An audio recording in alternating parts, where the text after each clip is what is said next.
Yo, what is up, everybody? Welcome back to the Sports Scoop. Today, I'm going to be doing my first two-round NFL mock draft of the year. So, before we get into the video, if you enjoy, make sure to like and subscribe. Comment down below what you think of the video. And with that out of the way, let's get into it. So, the Jacksonville Jaguars have the first overall pick, and I think this is an obvious one. Trevor Lawrence is arguably the best NFL prospect we've seen since Andrew Luck, and I think this Jacksonville would be stupid to pass on him. Now you have the New York Jets. I think they will take Zach Wilson from BYU. Zach Wilson, I think he gets the nod over Justin Fields considering his amazing off-platform play, his strong arm, his mobility inside and outside the pocket, and his also really good football IQ. I think when you watch the film, he seems to be a much more superior quarterback than Fields, and I think he'd really execute the Mike LaFleur Shanahan offense really well. Now with the third pick, you have the Miami Dolphins. I have them taking Devontae Smith from Alabama. I think him and Jamar Chase are really 1A and 1B, but I think considering the chemistry with Tua Tagovailoa, I think Smith and considering his great route running ability, which Tua loves, those route runners who can get the slightest bit of separation, I think Devontae Smith seems to be the much more reliable pick here. Now with the fourth pick, you have the Atlanta Falcons. This is my first surprise of the mock draft. I didn't feel like Justin Fields was right here, considering it's a new coordinator who I don't know if it really fits Fields' skill set. I feel like Atlanta would more want to go for a player that really could help them win now, because I still feel like Matt Ryan has a few decent years left in the tank. So I think that's Kyle Pitts from Florida. I know Austin Hooper. I'm sorry, not Austin Hooper. I know Hayden Hurst is still a very decent tight end, but I don't think he's that tight end number one. I think if you get a weapon like Kyle Pitts, not only are you strengthening for the now, but also I think you really have a great future in place for when you do draft that quarterback for the future of the Atlanta Falcons. So I think Pitts would be a solid pick here. Going on to the fifth pick, you have the Cincinnati Bengals, and they're really happy with how this draft board has turned out. They will take Penei Sewell, the offensive tackle from Oregon, really solid in all facets of the game. He a great run blocker, great pass blocker. He won the Outland Trophy for best offensive tackle in the nation at only 19. So he's got a lot of really good potential, and I think Cincinnati desperately needs to protect Joe Burrow, which means I think Penei Sewell would be the obvious pick here. Now going on to the sixth pick, you have the Philadelphia Eagles. I have them taking Jamar Chase from LSU. Right now, it looks like Jalen Hurts will be the starting quarterback of the Philadelphia Eagles, but it doesn't matter who the quarterback is if he doesn't have any weapons to throw to. I think Jamar Chase, again, I think he's a really, really great weapon. He's had a spectacular year, led the nation in receiving yards last year before he opted out in 2020. And I think with the Philadelphia Eagles, he will be probably the number one receiver from the get-go, considering they don't really have any true number one receivers out there. So I think Jamar Chase would be a good pick here. Now going on to the seventh pick, you have the Detroit Lions. This one's a bit out of the ordinary. I haven't taken Kwity Paye from Michigan, the hometown hero. I think the reason why for this is because I know Julian Okwara had a really solid year this year, but I'm not really sure about Trey Flowers, and the Lions still in general really struggled to rush the passer, and they already drafted a cornerback in Jeff Okudah last year. So I feel like edge is a kind of decent need, and I think Kwity Paye really, yeah, that amazing three cone drill. He's got that like really good athleticism. Had a decent year at Michigan. Can play on multiple fronts. I don't think there's really a true great number one edge rusher, but Kwity Paye is definitely a really solid one. I think, and now going on to the number eight pick, you have the Carolina Panthers. I have them taking Justin Fields from Ohio State. Fields, again, I really like him. I think he's maybe the best in general pocket passer in this class. He's got a massive arm. He's decently mobile. Kind of reminds me of Cam Newton in that sense, but again, with a much stronger arm. And I think Matt Rule and Joe Brady would love to have him in that spread offense with a lot of weapons. I could see him sitting for a year under Teddy Bridgewater, because I feel like Fields is a bit more of a project and can't really be that day one starter. I still feel like he'll be a very good quarterback, but he needs some time to develop, and I think Carolina is a good spot for him. Now going on to the ninth pick, you have the Denver Broncos. I have them taking Patrick Surtain from Alabama. Hammond Farley, again, very close. I think Surtain demonstrates a better ability to in zone coverage, which I think Vic Fangio will run a lot. That's mainly his scheme, his cover three scheme, and I think Surtain will be able to execute that. They are likely releasing AJ Bouye, so I think Patrick Surtain would be the pick here most likely. Now going on to the 10th pick, you have the Dallas Cowboys. I have them taking Caleb Farley from Virginia Tech. I think, again, a lot of people have him as the number one corner, might be a bit more physically gifted than Surtain and could have easily been cornerback number one if he had not opted out. And I think he's still a really good prospect. He needs some time to develop. I think he will end up being a really good corner in the NFL in the future. Now going on to the 11th pick, you have the New York Giants. I am taking Jalen Waddle from Alabama. Waddle, again, I think in many years, Waddle could be the number one wide receiver in this class, even though he's number 3 this year, another loaded draft class. I think he really, of course, he has that blazing speed and decent route and really good route running, which I think really that reminds you of a certain Tyreek Hill. But he's also got really good pass catching ability in general. He didn't have the best showing in the national championship, but that was mainly due to his injury, and he was clearly not 100%. And I think really, if the Giants were to take Waddle here, if he was available, they'd be ecstatic considering he could have gone much earlier, as early as 7. That's how good of a prospect Waddle really was. He was even outpacing Devontae Smith at the beginning of the year before he had that ankle injury, and I think the Giants would be ecstatic to get a weapon for Daniel Jones to really evaluate, is he their franchise quarterback? Now going on to the 12th pick, you have the San Francisco 49ers.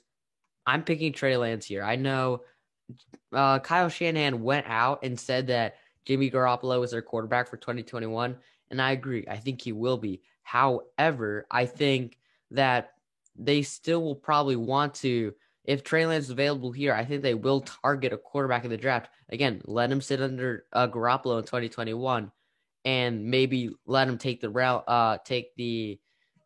reins in the next year, because I think obviously you know how good that defense is in San Francisco. And I think, though, however, Garoppolo kind of not necessarily held them back, but more, I feel like he isn't the quarterback that can take them to the promised land. And I think Shanahan might have that in the back of his head as well. So I feel like he might actually try and get that young quarterback like Trey Lance and kind of to have that high ceiling quarterback who can, again, sit for a year and then execute that offense. It can really kind of play off that defense and really make the San Francisco 49ers a juggernaut in the NFL. Now going on to the 13th pick, you have the Chargers. I have them taking Rashawn Slater. They will be very happy with this pick. He's from Northwestern.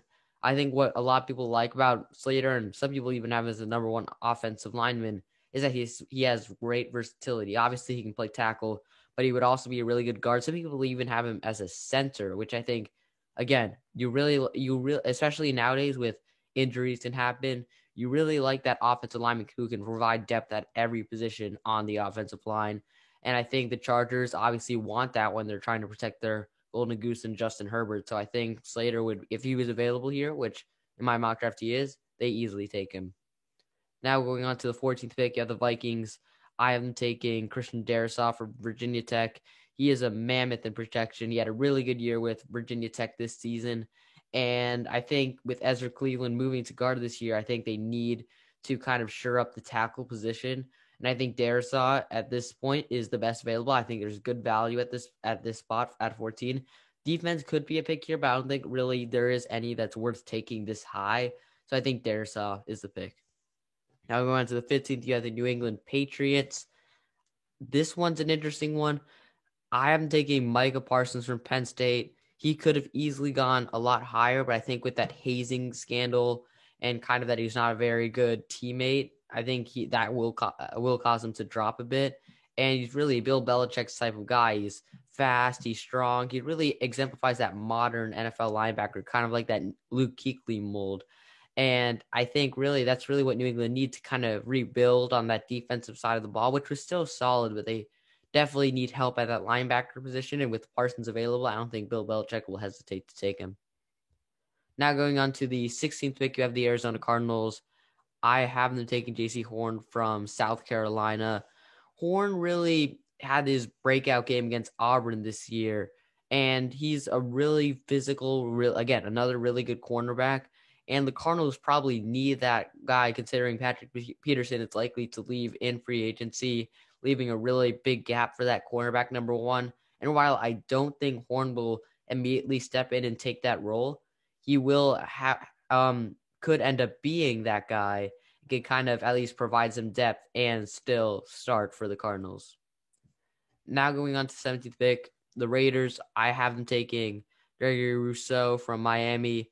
I think the thing that a lot of people like about Rousseau is that he really is that guy who can fulfill a lot of different, he can play in a lot of different schemes and fronts. Like he can play 3-4, he can play 4-3, he can play 3 technique, 5 technique. I think really that's kind of what the Raiders want at this point, considering the main thing that they need in general is just pass rush help in general is their main priority. I think Rousseau is that kind of player really who can get to the passer fast. He is very raw, needs to develop his hand techniques. And again, that's why he probably won't always play on the edge in the beginning. He might play a bit of 3 technique on the defensive line. But I still think if they can develop him the right way under Gus Bradley, I think he will be a very solid edge for the Raiders. Now going on to the 18th pick, the Miami Dolphins, and the pick here for me is Alijah Vera-Tucker. Alijah Vera-Tucker, he, again, another one of those very versatile pieces who can play both tackle and guard. And coincidentally, with the 18th pick last year, they also took one of those USC offensive linemen in Austin Jackson. And I think right now the priority is protect Tua Tagovailoa, and yes, he will be their quarterback next year. And I think Alijah Vera-Tucker really helps that on that offensive line. They already got their really good wide receiver in Devontae Smith, and now kind of sure up that offensive line is the main priority right now. Now, the 19th pick, you have the Washington football team. I think I have them taking Rashad Bateman here. I think Bateman, again, if you've watched Kean on the channel, he really likes Rashad Bateman. He's that big guy, really smooth route running, could end up maybe being the best wide receiver in this class. And with Washington already having that really great number one receiver in Terry McLaurin, but they don't really have that second receiver who can complement him. I mean, we'll see how Cam Sims, Steven Sims, and Antonio Gandy Golden develop, but they're not it yet. And I think wide receiver right now has to be priority for Washington, especially if they want to take advantage of that defense, which is only going to get better and better. So I think not quarterback here yet, considering they seem to be okay right now with Alex Smith and Taylor Heinicke, but I think they need that wide receiver number 2 in Rashad Bateman.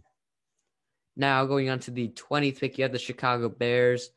I think this is a tough pick. I'm taking Samuel Cosmi from Texas, another absolutely huge offensive tackle. He's 6'7". I think his very lean, huge frame kind of makes it really difficult for edges to kind of wrap around him and kind of get around to get to the quarterback, which is really what a lot of teams will look into and really like about him. He's also a very solid run blocker, which the Bears will definitely prioritize, already having, in my opinion, a top 10 running back in David Montgomery.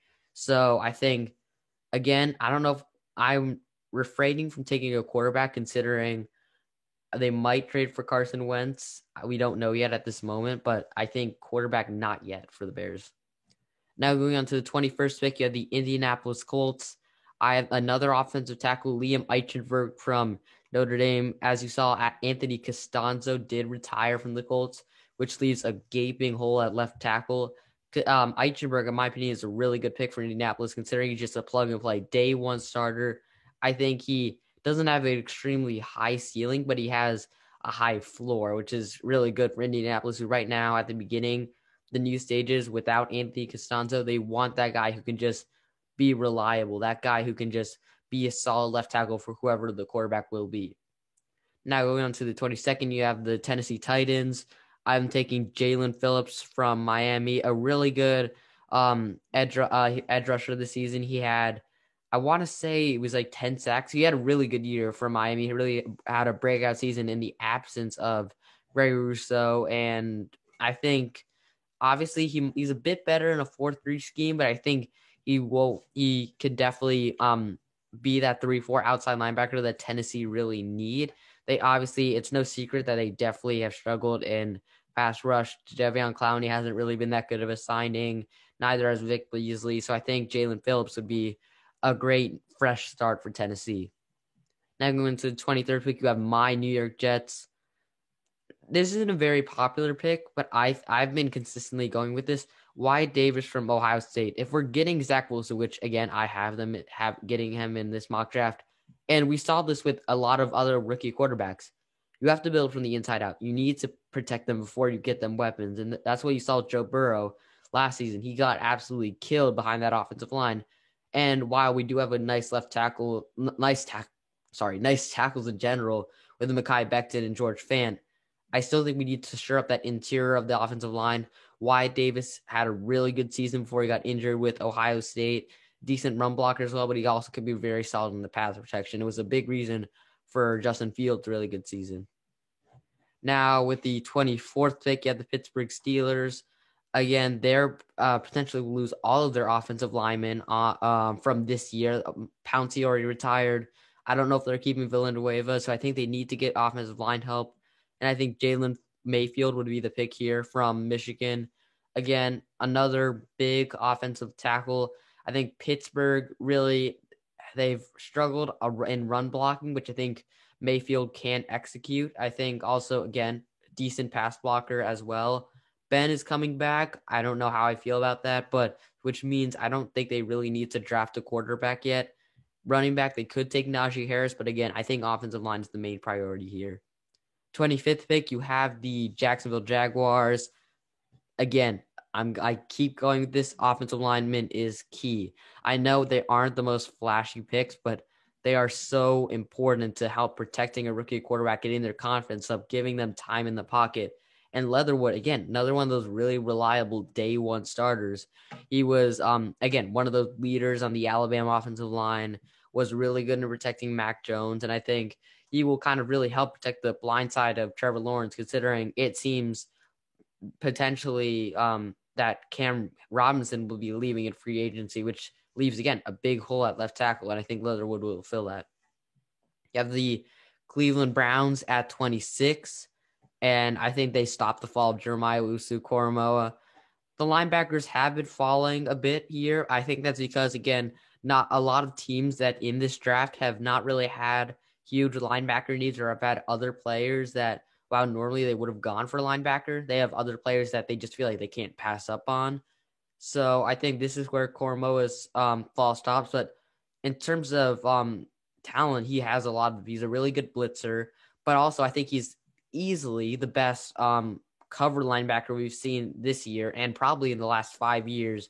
And Cleveland definitely need kind of that player who can really, again, be that multi-purpose guy. Obviously, a decent run stuffer, good blitzer, but also, again, a really good pass coverage linebacker.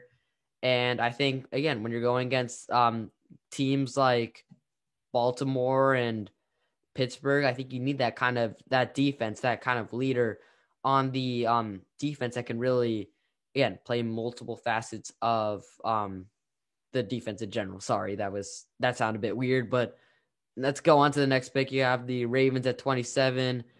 I have them taking Joseph Ossai from Texas. Ossai, I think he is a really good scheme fit for the Ravens. He'll play in the same 3-4 scheme that he is very talented in at Texas. He is a decent pass rusher. Also could be playing on the weak side of formations. Is a good run stuffer as well.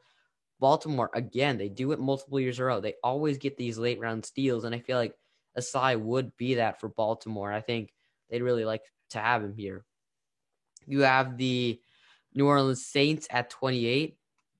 They passed up on Patrick Queen last year. I don't think they passed up on a linebacker again, considering they could lose a lot of them, considering they have to shed a lot of salary, considering they're $90 million in the hole right now. So I think they will draft a linebacker to replace potentially Demario Davis and Zaven Collins. Collins, again, another one of those linebackers that who's, again, multi-purpose, can be a good run stuffer, but also is very good in pass coverage. He is a decent leader, and I think really New Orleans, again, they probably, I know it sucks to, if you're a New Orleans Saints fan, it sucks to hear this, but they're probably starting to get into that rebuilding phase again, considering how much they are behind the salary cap. They are in cap hell right now. And I think right now they have to kind of get a fresh start, get those, even though they had a good defense, they probably have to take players that really normally they wouldn't, considering they were positions of strength last year. Players like positions like edge, where Trey Hendrickson might be leaving, and linebacker, which why is Zayvon Collins at the pick. Now going on to the 29th pick, you have the Green Bay Packers. I think, especially after that NFC Championship, it seems more and more unlikely that Kevin King will not be coming back for the Packers, which means they have a hole at cornerback. I think if Eric Stokes is on the board, they need to take him here from Georgia. Demonstrated really solid outside cornerback play at Georgia, was really formed a nice tandem between him and Tyson Campbell, another Georgia cornerback who will likely be going in the next few picks. And I think really Green Bay, they don't need that number one corner. Jaire Alexander will be a stud from right now and for years to come. But they need that cornerback number two, can be that solid, reliable option. They haven't really had that in a while. And I think that's really what Eric Stokes can be for the Packers. You have the Buffalo Bills at 30. And once again, I think cornerback is a need here. Tre'Davious White had a really, again, it's kind of the same story with the Packers, just Control C, Control V. They have that really good number one cornerback, but they kind of are a little bit question marks a lot on the CB number two option. So I think Asante Samuel Jr. is kind of a bit undersized, but plays a lot like his father. And I think really he's really good in heavy man coverage schemes, which I think Buffalo will run a decent amount of times under Sean McDermott. And I think they'll be very eager to take him here at 30. And I think he's worth the first round pick. That way, going on to the 31st pick, you have the Kansas City Chiefs, who got embarrassed in the Super Bowl. And I think, considering how it went, I think it can go only one way if you're the Chiefs. I think Trey Smith had a decent Senior Bowl, and I think he's worth the pick for the Chiefs. They need to protect Patrick Mahomes. I know they will be getting a lot of starters back. Mitchell Schwartz will be back. Eric Fisher might miss the first bit of the season, but will be back. Duvernay Tardif, who actually served as a doctor during coronavirus, which is why he opted out, which big thanks to him. He will also be back, but they still need to kind of ensure that Mahomes is protected, considering that he will be the face of the NFL, and they need to make sure that he is healthy, which, as he has struggled a bit, considering, again, partly protection, also partly he does hold onto the ball for a long period of time. And I think Trey Smith will be the pick to give him that extended period of time. And finally, you have the defending Super Bowl champions, Tampa Bay Buccaneers. And I think right now you're looking at the board, and I don't think they're going to be able to retain a lot of the players. One of the players won't be, in my opinion, Shaq Barrett. I think he's still relatively young and probably, although he did win a Super Bowl and will want to win another one, he probably wants to get that big payday that he probably won't get in Tampa Bay. So with that being said, I think they probably will target an edge rusher in the first round. I think Joe Tryon best fits their scheme. Again, another player who can play out of a 3-4, a more refined pass rusher than other options like Jason Owa and Patrick Jones.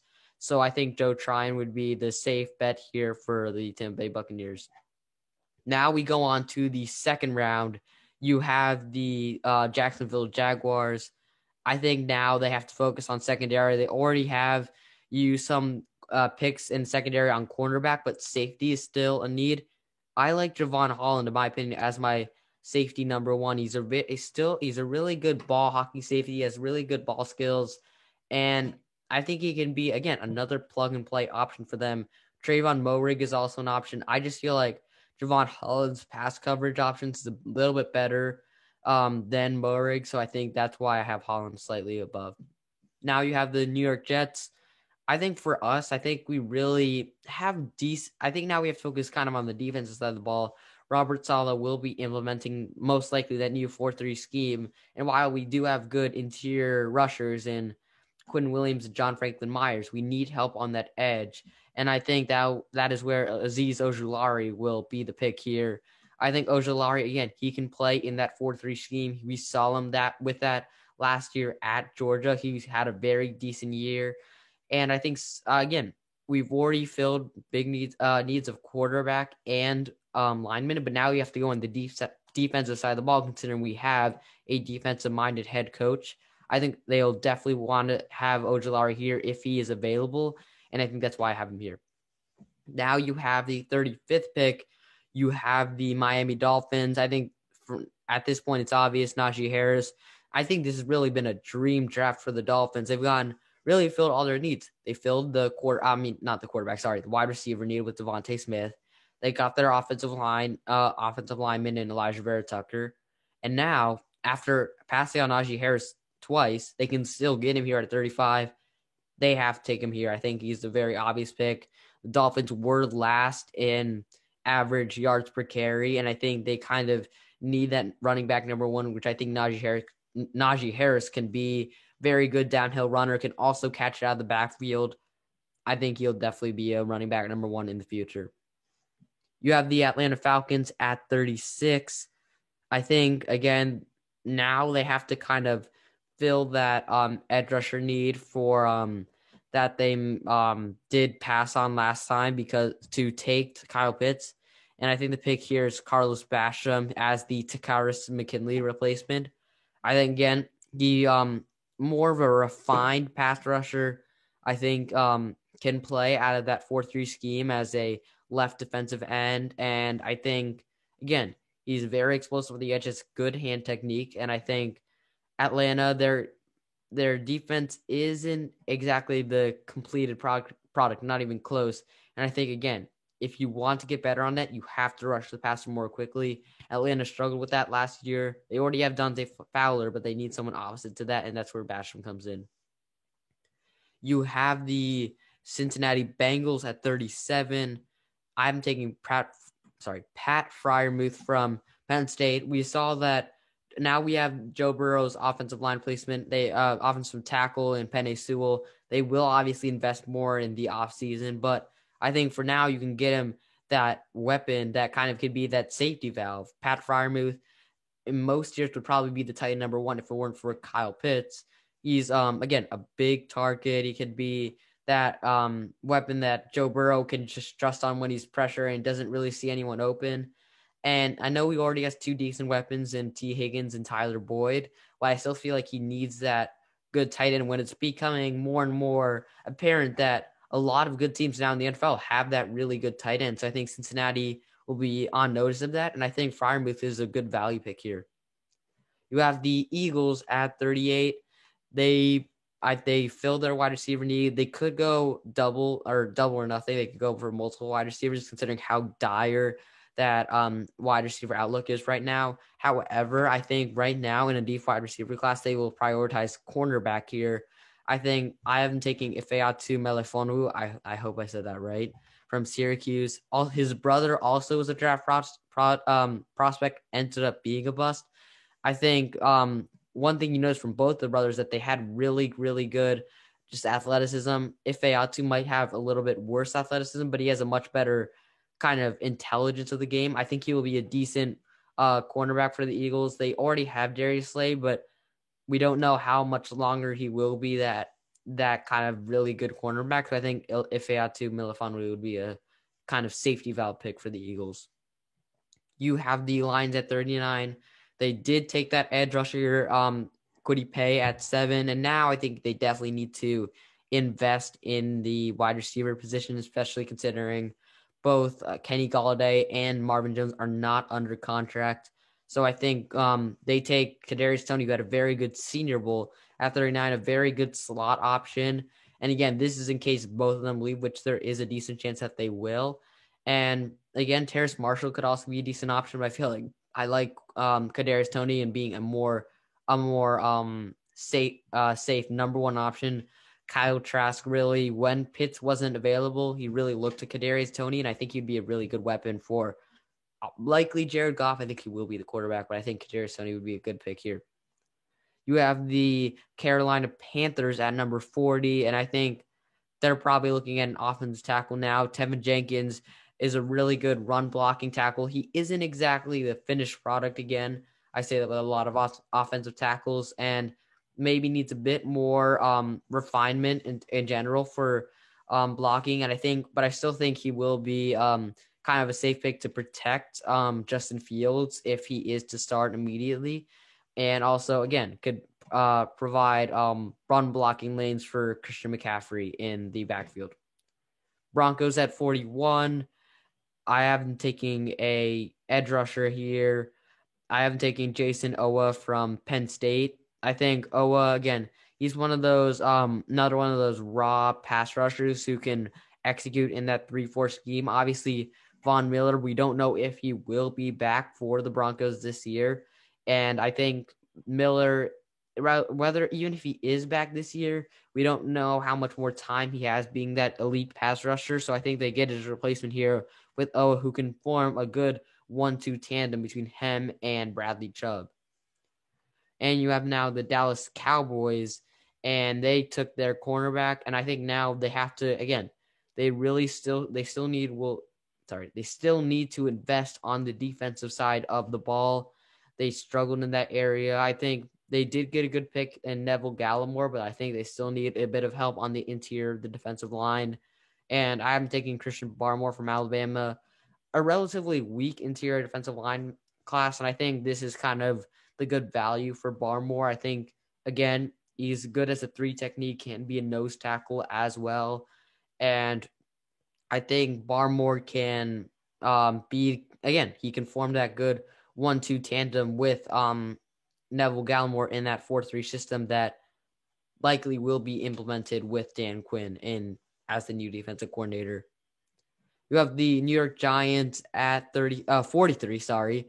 And I think the Giants have a kind of another up and coming defense. They have decent veterans like Logan Ryan, but also have like kind of young and more upcoming prospects on defense like Xavier McKinney. And I think kind of they still need though help on the defense in terms of edge rushing. I think that's probably their only real weakness in terms of the defensive side of the ball.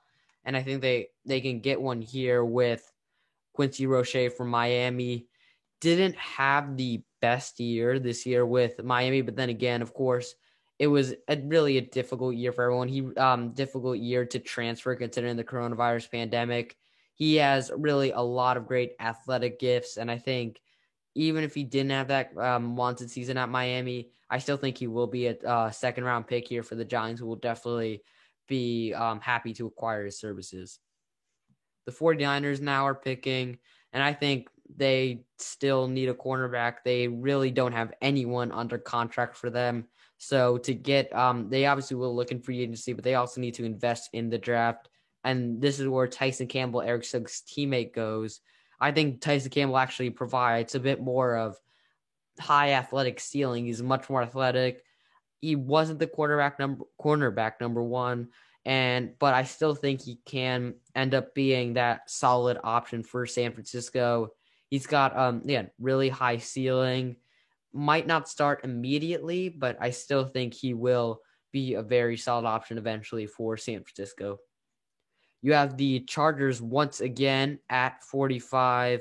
And I think right now they have kind of gotten their needs in place. And I think right now you can go for a skill position pick. And I think Rondell Moore, I think they'll be very happy to see that he has fallen to them here at 45. And I think he is a very solid pick here. He's a really good slot option, can kind of be that third option for Herbert after Keenan Allen and Mike Williams on the outside. You have that really good third slot option like Rondell Moore, who can really be that kind of, he's fast, can run, he's really good at running those like simple drag routes, who can be, again, that safety valve option for Herbert. And the concern though with Moore is that, again, he is known to be a bit injury prone. I think he only played 7 games in the last 2 seasons, but if he can stay healthy, he will be a really, really good pick for the Chargers. Now you have the Jaguars once again on the clock. And obviously they would have preferred Rondell Moore, but I think they'll go with the second best available option with Terrace Marshall. They made sure to protect Trevor Lawrence, and now they can get, again, another skill position player and a deep wide receiver class. Nico Collins and Tajarius Outwell would be also solid picks in terms of maybe fitting the spread offense better. But I just feel like Terrace Marshall is that kind of big body, just easier, better overall wide receiver, which I think Urban Meyer would definitely like for Trevor Lawrence. Once again, you have the New England Patriots at 47 on the clock, and this is where the fall ends for Mac Jones. I know a lot of people will be upset why I haven't fallen to 47. And it's not, I mean, I guess it's partly because I don't think he's not my favorite quarterback, but it's less because of that and more because I'm kind of unsure of which teams yet will actually take a quarterback. The Colts and the Bears, which are definitely really high potential landing spots for him. They're in the running for Carson Wentz, so I don't know if they'll take them. The Steelers, they kind of have other needs. The Saints, they have other needs.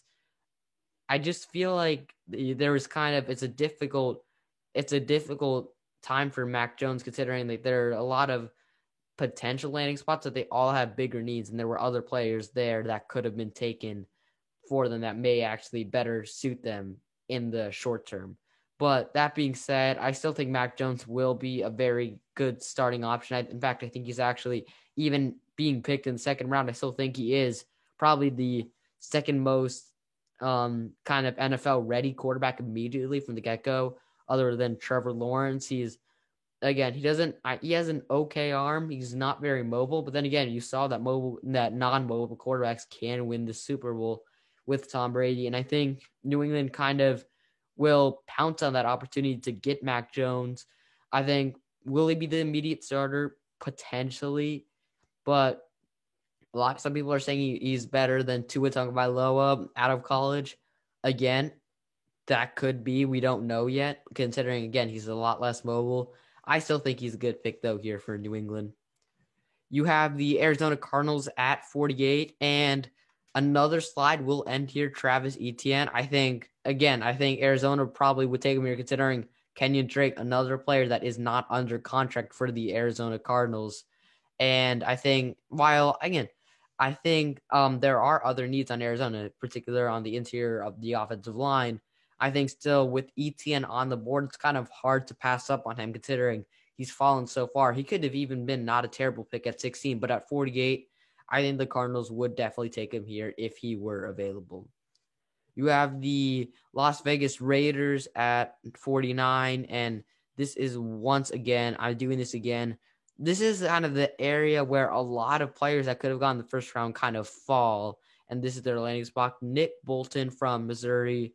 I think, again, the Raiders, they have to go all in on defense. Their offense wasn't too bad last year, but their defense was really, really atrocious on all levels. They didn't really do a good job rushing the passer. Their pass coverage wasn't very good. Their linebacking core wasn't very good. It was overall, they just need a wholesale purge, overhaul of that defense. And I think they already got their nice edge rusher in Rousseau. And now with Nick Bolton falling all the way to 49, I think they take him there.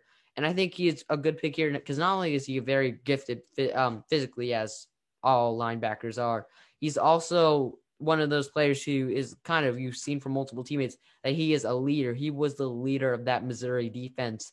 And I think the Raiders, I know it's a bit kind of vague, but the Raiders kind of need that leader who can kind of step in and be that guy who can not only be a huge player in that linebacking position, but can also be that quarterback of the defense and be that guy that those defensive players look up to. Obviously, he probably won't be that right away, but those leadership qualities should allow him to step in and be a day one starter for the Raiders. So now you have the Miami Dolphins at 50, and now you're looking, they have kind of satisfied a lot of their positional needs. One of the last ones probably that they'll probably spend on is linebacker, considering Landon Roberts and Kama Grugier-Hill might be leaving this offseason. So I think Jabril Cox is the pick here from LSU. LSU have already produced a decent amount of good linebackers like Devin White from on the Tampa Bay Buccaneers, and I think Cox, he's a very decent zone pass coverage guy, but also, again, another good at run stuffer. I think kind of Flores will probably, he spent a lot on on offense with quarterback, wide receiver, running back, and not quarterback, running back, wide receiver, and offensive line. So now he might want to spend a defensive pick, and that's where I think Jabril Cox comes in. You have the Washington football team at 51, and I think they already took their wide receiver, and now I think they're kind of looking at offensive line, considering they still need to find their replacement for Trent Williams, and I think Dylan Raduns comes in here from North Dakota State, another decent run blocker who can also be a good pass blocker as well. Concerns about level of competition will go in, but I still think that he is a very capable tackle for Washington. Whether or not he starts right away is the question. I still think he is, though, would be a decent pick for Washington, considering they still do need to kind of protect whoever that quarterback is next season. Now you have the Chicago Bears at 52, and I think with Allen Robinson leaving, you do have Darnell Mooney, who is a very solid option, but they don't yet have that number one wide receiver. And I think Amon-Ra St. Brown from USC could be that guy. Really fluid route runner, has really, really good hands. I think he has potential to be a top 5 wide receiver in this draft class. And I think the Bears, quarterback possibly, but I think they still have a desperate need at wide receiver, considering that it is almost a guarantee that Robinson will be leaving in free agency.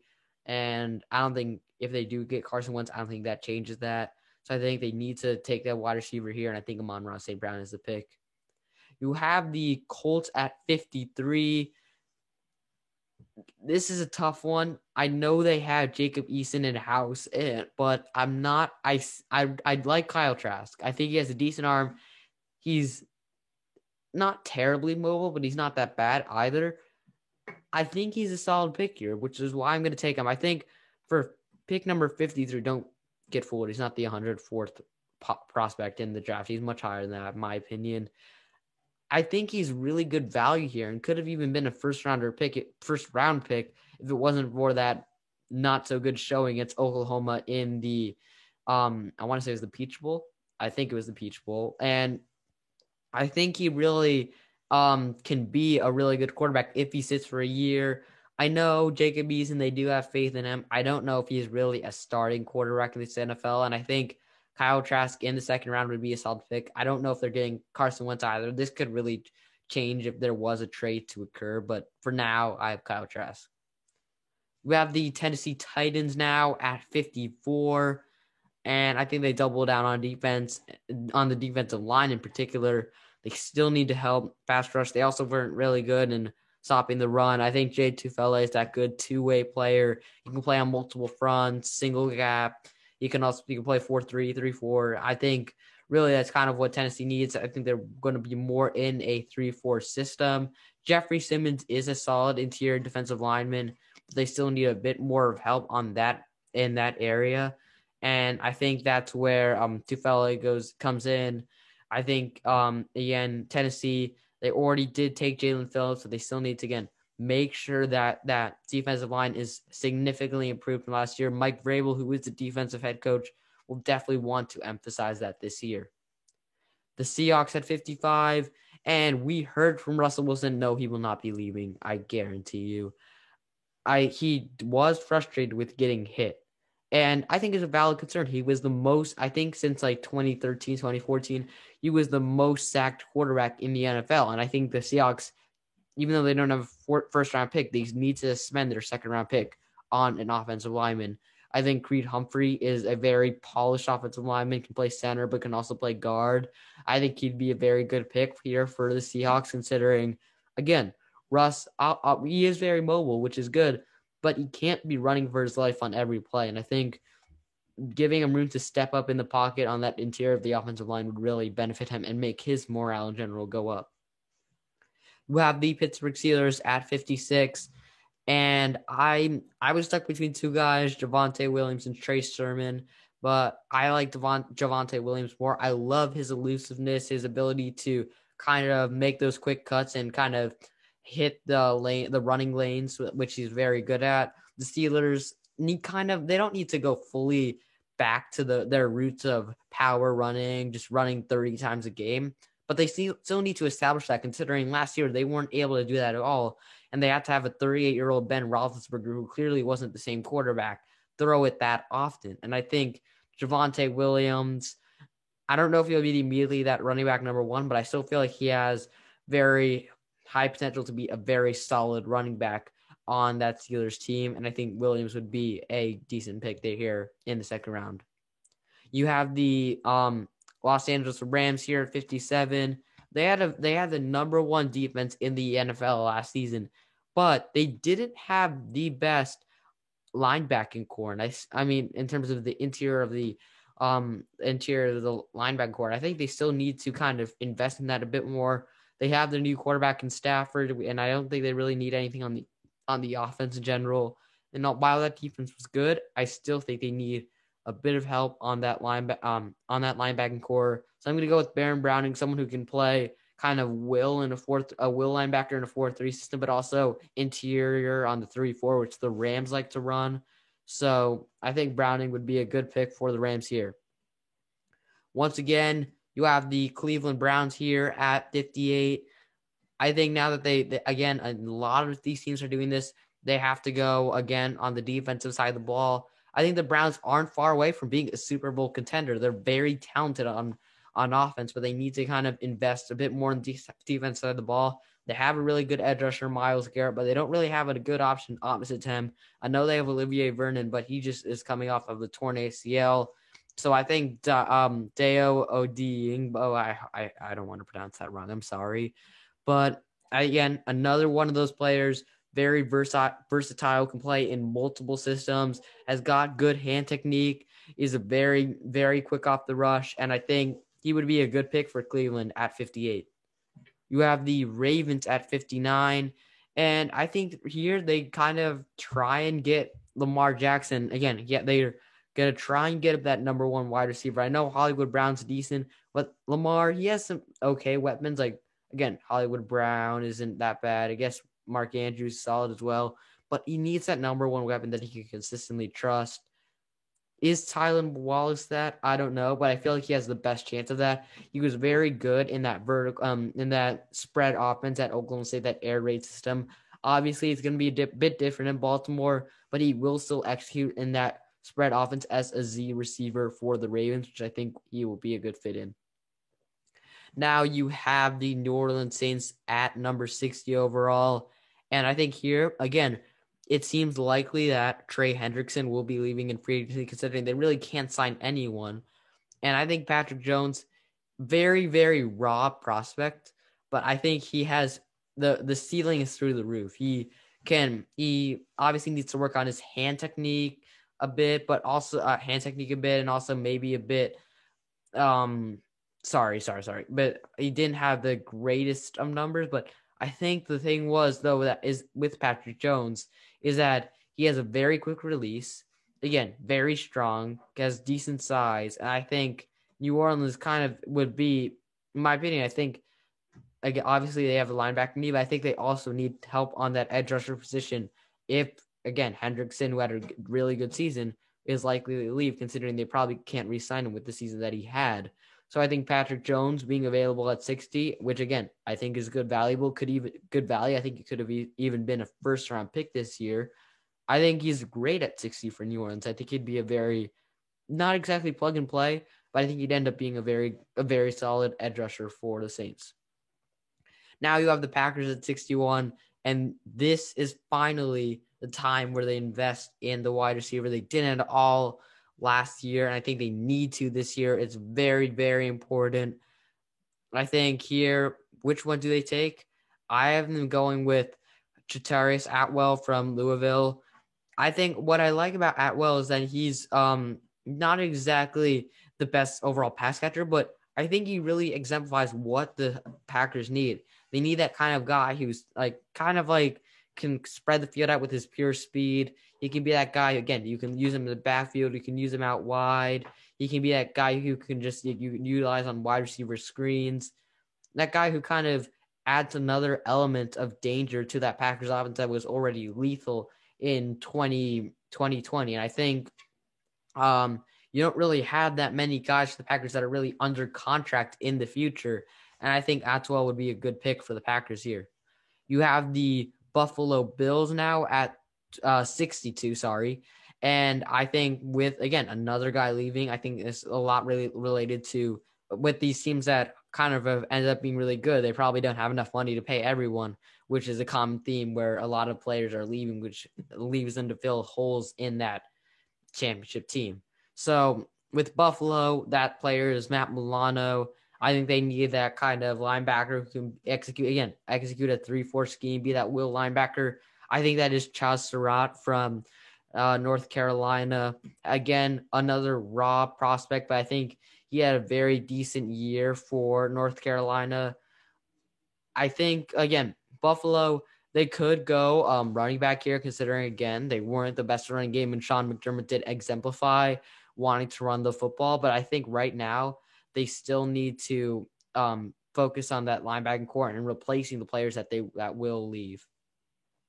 Now you have the Kansas City Chiefs at 63, and I think you could see some people have him going wide receiver, considering Sammy Watkins and DeMarcus Robinson could be leaving. However, I think they need to kind of help on the defensive side of the ball, especially on that interior defensive line. Chris Jones was good, but they kind of need a bit more help on that.